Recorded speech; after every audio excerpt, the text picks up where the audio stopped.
Dobré ráno, dámy a páni. Takže sa tu stretávame dneska do roka a do dňa, skoro naozaj na deň presne.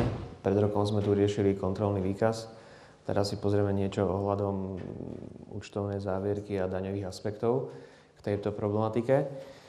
Dostali ste prezentáciu, takže budeme sa snažiť ísť podľa nej, podľa jednotlivých tých bodov. Myslím si, že každý z nich je v celku zaujímavý na to, aby sme si tu k nemu povedali pár slov.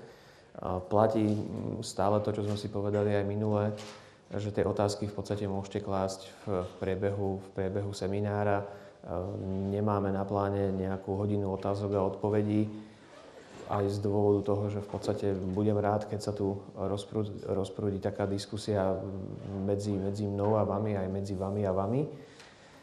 Bude to určite osožnejšie, takže to je jedna vec. Druhá vec, a ako ste si mali možnosť všimnúť, tá prezentácia je rozdelená do nejakých kapitol, kde posledná kapitola je novela zákona o daní z príjmov.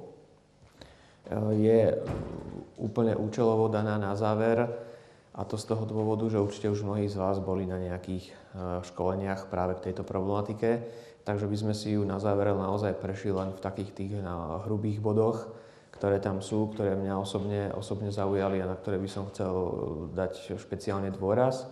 A plus, čo ešte k tej téme chcem povedať, je skutočnosť, že som sa snažil tú problematiku tej novely zákona o daní z príjmov spracovať aj v príkladoch. Takže myslím si, že tá kapitola tam má asi okolo 10 praktických príkladov, kde v podstate na tých príkladoch sú ukázané tie aspekty a dopady tej novely, ktorá nám platí od 1. januára 2015, by som povedal, že v takej zrozumiteľnej forme pre nás účtovníkov, že vlastne ako to ten zákonodárca myslel a aké to bude mať dopady. Takže myslím si, že o to je to atraktívnejšie a priťažlivejšie, že sú tam aj tie príklady. Takže môžeme prejsť k našemu dnešnému stretnutiu. Takže keď vravíme, že áno, tak skúsme.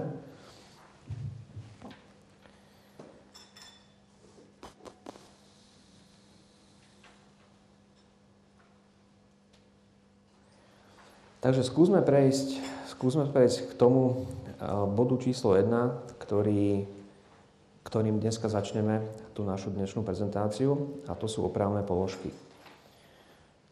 Všetci sme sa s touto problematikou stretli, neverím, že tu takého účastníka nemáme, ktorý by netvoril opravné položky alebo o tejto téme troška nepočul.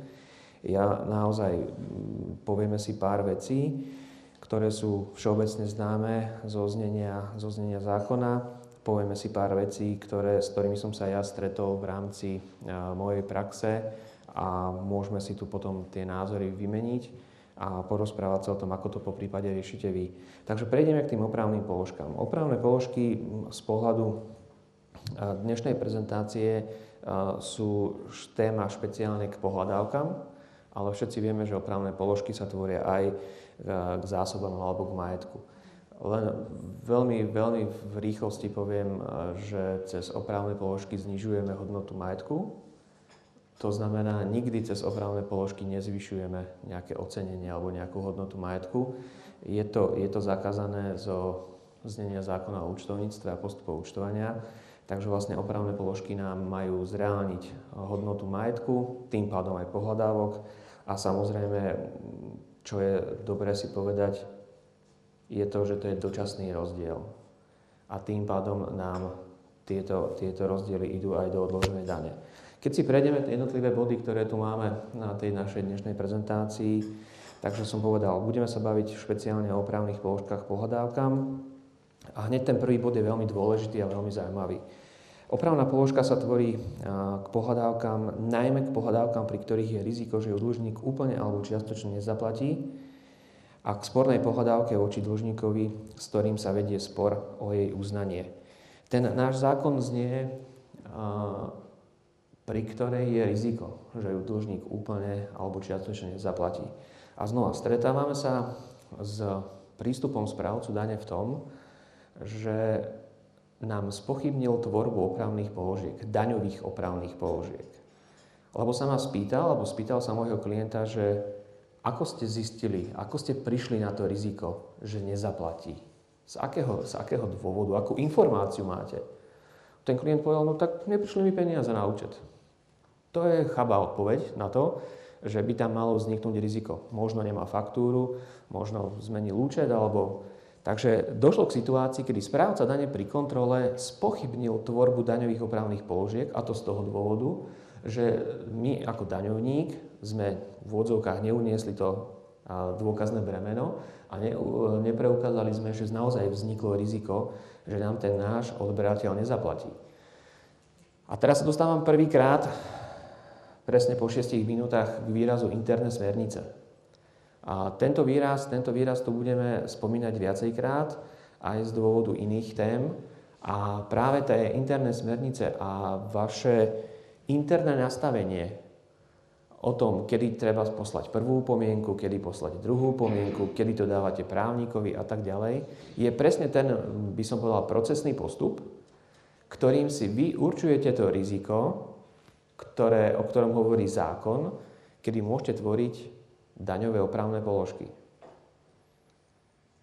Takže toto je jeden z mechanizmov, ako si môžete obhájiť tvorbu daňových opravných položiek cez znenie interných smerníc a postup.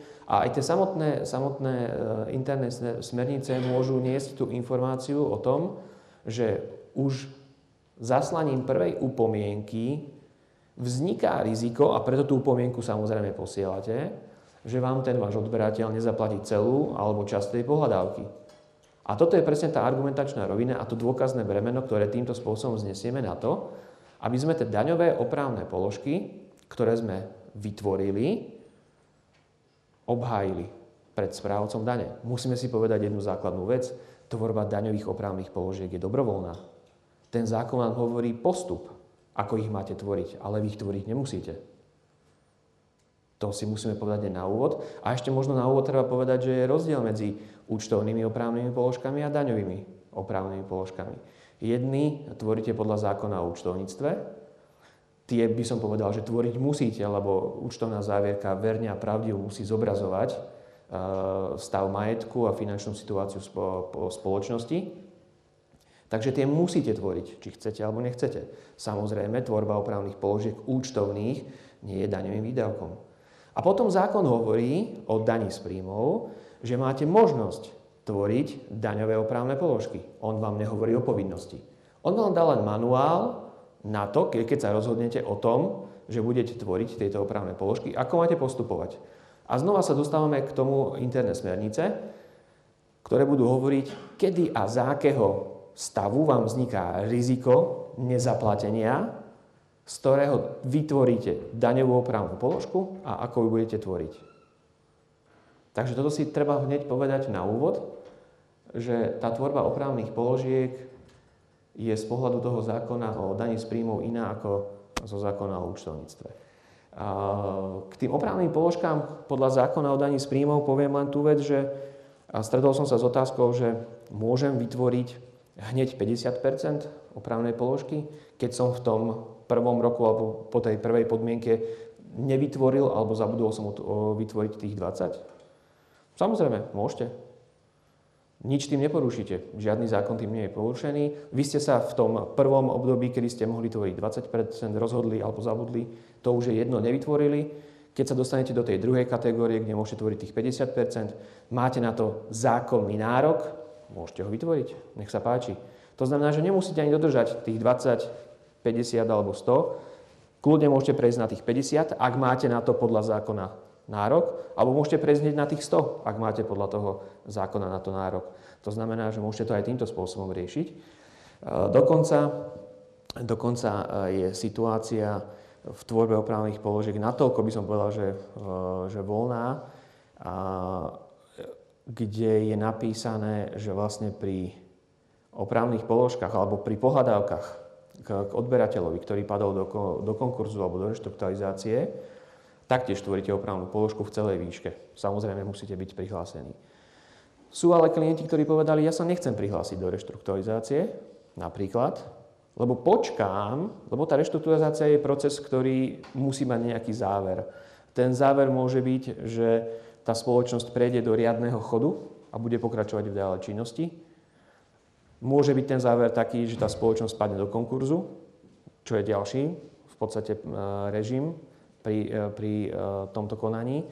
A napríklad právnici majú taký názor, že keď ja sa neprihlásim a neprihlásim svoju pohľadávku do reštrukturalizácie, tá spoločnosť by prešla tým reštrukturalizačným konaním do takého stavu, že vlastne nabehne do riadneho chodu, tak ako to bolo pred tou reštrukturalizáciou, ja stále mám právo sa na nich obrátiť a žiadať o zaplatenie mojej pohľadávky v celej výške.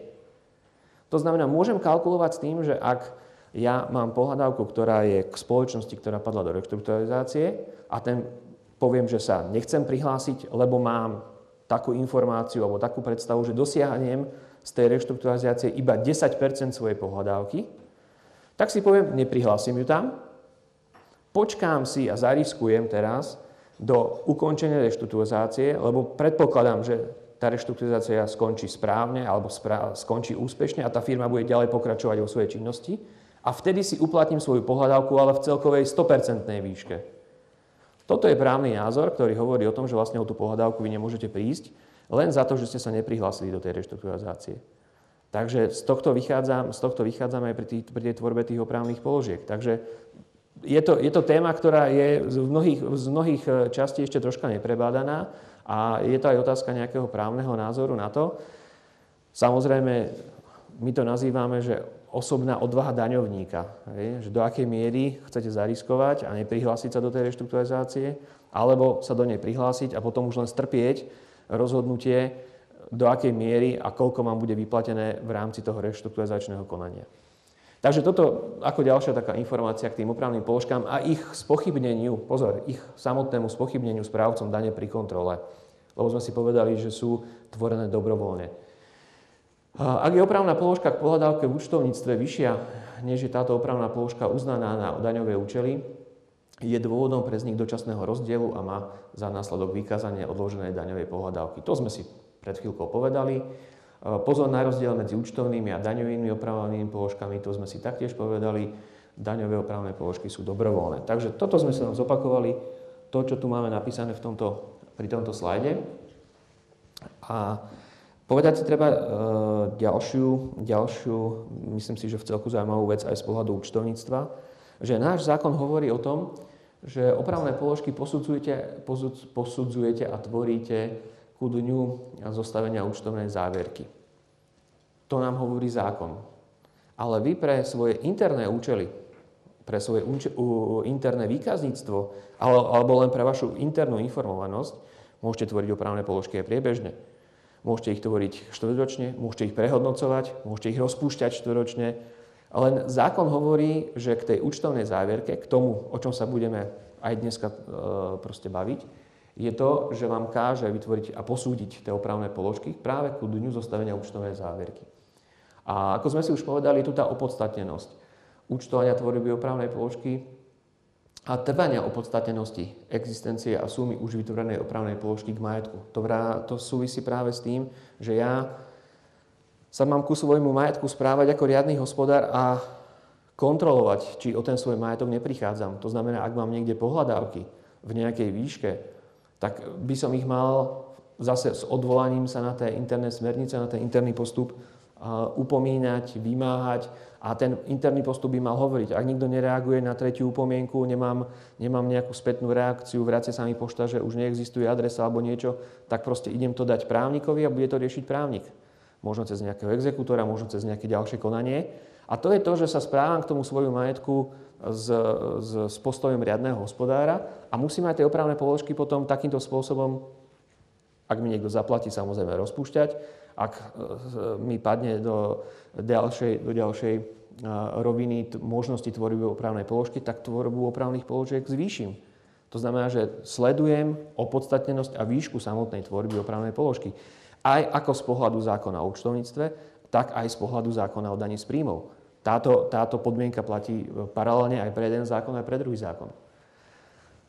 Posudzuje sa potreba účtovania opravných upravujúcich závierkových účtovných prípadov. Napríklad v prípade vyhlásenia konkurzu alebo reštrukturalizácie na niektorého z odberateľov, ktoré sa uskutočnilo podniku, ktorému sa zostavuje účtovná závierka, ktorým sa spravidla potvrdí, že znehodnotenie pohľadávok z obchodného styku existovalo už ku dňu, ku ktorému sa zostavuje účtovná závierka. Tento bod som tu dával z dvoch dôvodov. Musíme si uvedomiť, a to myslím, že auditori na to dávajú skôr pozor, my musíme účtovnú závierku naozaj urobiť k 31.12. Všetci dobre vieme, niekoľko rokov dozadu sme účtovnú závierku urobili 25. marca a 26. ráno sme leteli na daňový úrad a podali sme daňové priznanie.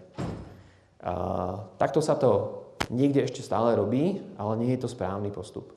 My naozaj sa musíme postaviť na ten posledný deň alebo poslednú hodinu 31.12. a povedať si, čo ja k dnešnému dňu viem a mám na to prvotný účtovný doklad. Je to situácia, ktorá súvisí aj s tvorbou rezerv, či už krátkodobých alebo dlhodobých. To znamená, ak viete, že váš daňový poradca bol u vás 30.12. a 31.12. uzatvárate účtovníctvo, tak viete, že nejaký náklad vám vznikol. Ale logicky viete, že 31.12. ešte tú faktúru nebudete mať, lebo on ešte len faktúru 31.12. tvorí a príde vám až po uzávierke. To znamená, ja viem, že mi náklad vznikol, nemám ale doklad k 31.12., takže celý tento prípad budem účtovať cez rezervy, nie cez odberateľov, lebo ja nemám k tomu dňu, nemám prvotný účtovný doklad. A takto sa musím pozrieť na všetky moje účtovné prípady a s tým súvisí aj tá opravná položka. Ja dneska viem, že konkurs, povedzme si, že dneska je 31.12., a ja viem, že v januári 5., 7., 6., lebo bolo podané nejaký návrh, bude vyhlásený konkurs. Budem tvoriť opravnú položku ako riziko nezaplatenia k 31.12.?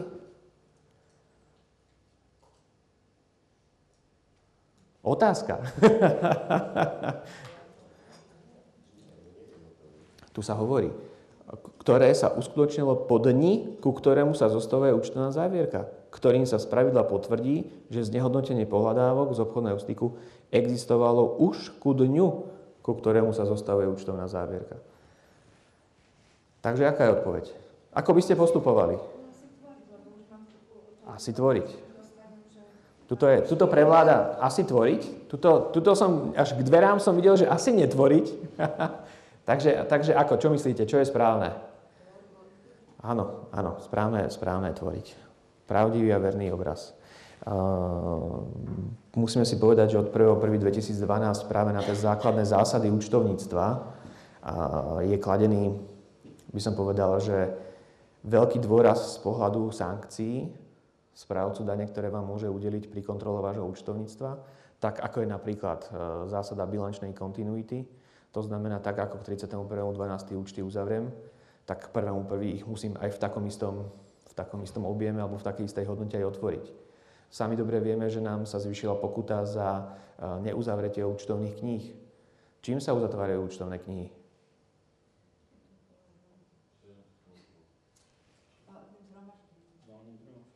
Správne, valným zhromaždením. Povedzme si otvorene, kto má koľko valných zhromaždení spravených. Valné zhromaždenie predsa, alebo rozhodnutie iného spoločníka rozhoduje o schválení hospodárskeho výsledku, jeho rozdelení alebo prerozdelení, po prípade vyplatení a tým pádom vlastne uzatváram účtovné knihy. Do toho momentu môžem stále vstupovať do účtovných kníh a ako opravovať ich. A keď ja tie účtovné knihy týmto právnym úkonom nemám uzavreté, porušil som zákon o účtovníctve. Zoberte si len situáciu nerozdelený zisk minulých rokov. Už som videl takú situáciu, že v aktuálnom roku som mal na aktuálnych účtoch hospodársky výsledok za 3 roky kumulovane. A to bol práve s tým, že sa neuzatvárali účtovné knihy. Že sa nepreúčtoval ten zisk aktuálneho roka k 1.1. na hospodársky výsledok minulých účtovných období. Takže pozor na to. Pozor na to. Už sú za to za veľké pokuty. Teraz som videl judikát, 10 000 pokuta za to, že účtovná závierka mala byť overená auditorom a nebola. Toto riešil správca dane, toto riešil súd a daňovník musel zaplatiť. Pozor napríklad, a to je veľmi aktuálna téma, na kompletnosť účtovnej uzávierky. Súvaha a výsledovka poznámky. Všetci dobre vieme, že poznámky vyšli v zbierke zákonov. To znamená, že majú hodnotu zákona a ja si ich nemôžem skrátiť na 5 strán. Klient dostal 5000 pokutu za to, že nemal úplné poznámky. Mal ich napísané, nechcem povedať, že rukou, ale mal ich napísané na 5 stranách. A pričom tie staré poznámky majú 42 strán. Teraz neviem, či s cashflowom alebo bez, myslím, že bez. 42 strán, to znamená, že poznámky za každú účtovnú jednotku musia mať 42 strán. Takže pozor na to. A ešte je otázka, že ako mám vyškrtnúť tie tabulky, ktoré nepoužívam. Mňa srdce bolí, keď to beriem na daní. Tak už sa to zmenilo, takže ako už to bude troška lepšie.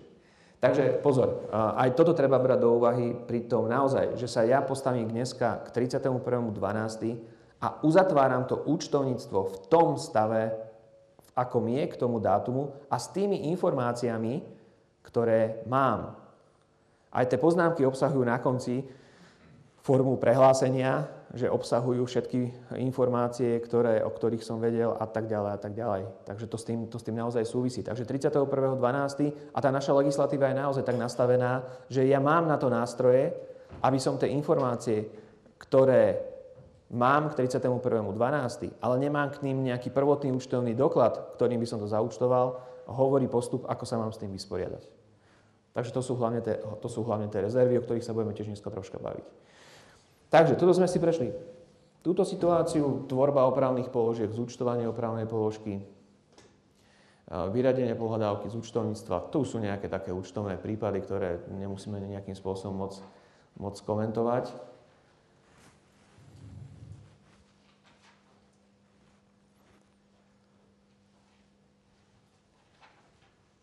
Tu máme tie zákonné podmienky, hlavne podľa zákona o daní z príjmov 20, 50, 100. To znamená, ja sa vrátim len k tej situácii, že keď mám pohľadávku po splatnosti viac ako tých 360 dní a netvoril som tých 20%, dostanem sa do tej kategórie 720 dní, môžem hneď vytvoriť 50. Hej? Lebo som sa dostal a spĺňam tie kritéria. Po prípade aj túto kategóriu vynechám, vedome, nevedome a dostanem sa do kategórie viac ako tých 1080 dní, mám právo tvoriť hneď tých 80% tej opravnej položky. To znamená, že keď som prešvihol tých 20, 50, 100, ale 20, 50, tak môžem hneď vytvoriť tých 100. Nič tým neporuším. Ešte raz opakujem, tá daňová opravná položka je dobrovoľná. Samozrejme, neplatí pre pohľadávky nadobudnuté postúpením od postupcu. Paragraf 20 odstavec 15 zákona o daní z príjmov. A to z toho dôvodu, že tvoríte opravné položky iba k pohľadávkam, ktoré ste mali vo výnosoch. Postúpenú pohľadávku nikdy vo výnosoch mať nebudete, takže na ňu nemôžete k 31.12.2014 tvoriť opravnú položku. Pozor na to.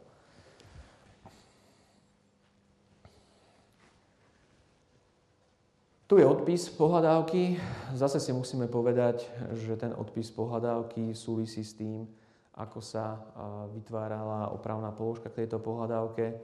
Takže ten daňový režim musí byť zachovaný rovnako. Takže daňovým výdavkom je výdavok vo výške odpisu menovitej hodnoty pohľadávky alebo jej neuhradenej časti. Aj to môžete spraviť, neuhradenej časti, vrátanie úrokov z omeškania a poplatkov z omeškania. Ak sú súčasťou základu dane, napríklad úroky z omeškania platené bankám, vrátanie pohľadávok nadobudnutých postúpením ak. A tu sú tie podmienky. Ja sa vrátim ale možno troška. Ak sú súčasťou základu dane, môžu byť pohľadávky, ktoré nie sú súčasťou základu dane za určitých okolností?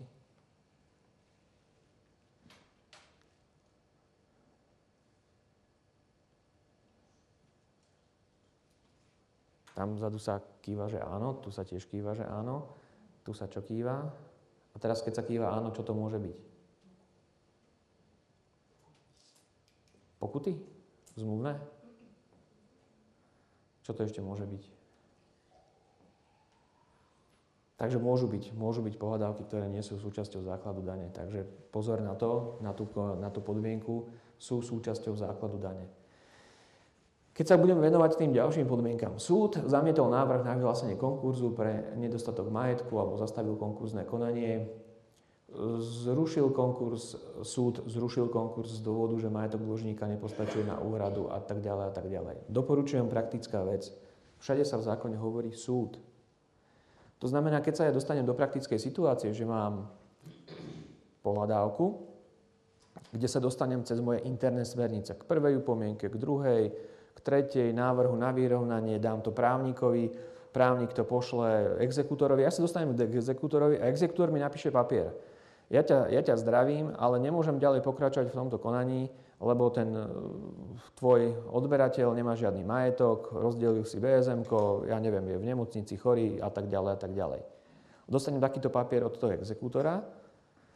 Pre účely tvorby opravných položiek tento papier ešte nič neznamená. Lebo v celom zákone sa hovorí, že súd rozhodol. Ale to rozhodnutie toho súdu ja práve docielím tým, že ten správca konkurznej podstaty, exekútor, pošle ten papier na ten súd a ten súd na základe toho podania musí nejakým spôsobom konať. A on rozhodne. Takže to, že ešte máte vy papier od exekútora, že ten majetok alebo ten váš odberateľ nemá žiadny majetok, nie je predpoklad, že by sa pokryli náklady a tak ďalej, nie je pre vás ešte dostačujúci doklad na to, aby ste tvorili alebo aby ste postupovali pre odpis pohľadávky. Tam je napísané, že súd.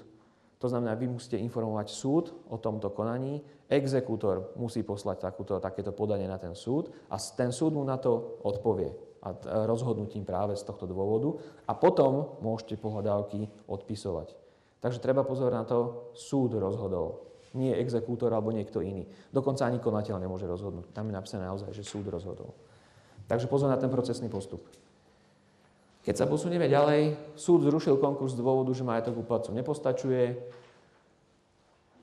Ani na úhradu pohľadávok proti podstate, aj u toho daňovníka, ktorý neprihlásil pohľadávku, ale sa preukáže uznesením súdu o zrušení konkurzu z uvedeného dôvodu. Samozrejme, v tom uznesení súdu musím byť uvedený, aj keď som sa neprihlásil, ale musím tam byť uvedený, aby som vedel preukázať, že naozaj som tú pohľadávku tam mal. Takže ten odpis vyplýva to z výsledku konkurzného konania alebo reštrukturizačného konania. Dlžník zomrel a pohľadávka nemohla byť uspokojená ani vymáhaním od dedičov dlžníka, exekúciu alebo výkon rozhodnutia. Súd zastaví z dôvodu, že po vydaní rozhodnutia a tak ďalej. Zase odvolávame sa všetko na súd. Hej. Takže súd nám musí dať rozhodnutie o tom, aby som ja tú pohľadávku mohol odpísať.